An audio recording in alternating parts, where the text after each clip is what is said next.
பக்கவாதம் இல்லாத சமுதாயத்தை உருவாக்கும். டே 16 எக்ஸசைஸ்.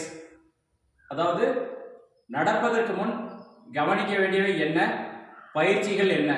ஸோ ஒருத்தர் நடக்க வைக்கிறது உட்கார்ந்ததுல இருந்து எழுந்திருக்கிறது சொல்லியாச்சு. இப்போ எழுந்திரிச்சு நிற்கும் போது என்ன பண்ணா அவங்க நடக்க வைக்க முடியும். ஸோ இந்த மாதிரி ஒரு ஸ்டூலு இல்லாட்டி ஒரு சின்ன ஆப்ஜெக்ட் ஏதாவது வச்சுக்கலாம்.